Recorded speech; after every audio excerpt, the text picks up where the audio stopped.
Hi, I'm June Melby. I had a wonderful time at Ragdale, and I'm going to read out a few poems that I revised while I'm here. My partial collection. I collect shebangs. Not the whole thing, but I collect partial shebangs. I have the largest collection of partial shebangs in the entire world. The problem I've found is that no one wants to see them. You might be surprised to learn that very few people are interested in partial shebangs. They want the whole thing if they're in the market at all. There's a guy with a cart that goes up and down the streets. Shebangs! Get them right here! Get your whole shebangs! I hate that guy. I used to collect whole shebangs, and I admit at the time I had more friends, but I ran out of space in my house. I also have a sizable collection of rejection slips, cat toys from days of yore. Nice. You can laugh, you guys. Yes. You're so serious. We're trying to be respectful. Don't be respectful. Okay. Then why would you start? No. It's true. This is called Space Traveler. I had gone to the Jiffy Mart for a half-gallon of milk when was deciding between 1% and skim when a moose appeared in the dairy aisle. "What are you doing here?" I asked. "Well, what are you doing here?" said the moose. "I have come from Mars," I said, hoping to throw him off. "Well, I have come from Venus," the moose answered. "No, you haven't." "You haven't either," he snorted. "But I could," I said to the moose. I could too," he replied. "Do they have spacesuits for mooses then, with giant helmets for your horns?" "As a matter of fact, they do, and they're called antlers, by the way, never horns. Spacesuits with 4 legs and a special place for your tail? They're very expensive," he said.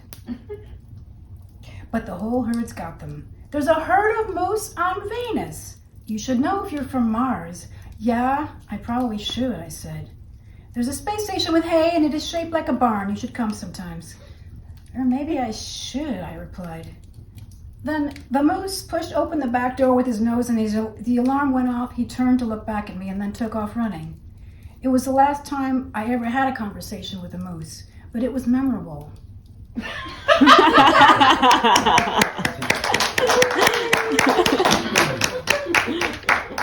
This is about a dog. Our dog was reading too much. We would come home and he'd be lying on the hardwood floor, so conspicuous, his paws holding a book open, usually one of the tomes from the bottom shelf. Those books I couldn't finish, like Tolstoy or the Brothers Karamazov. He'd turn the pages with his paws. It was really something.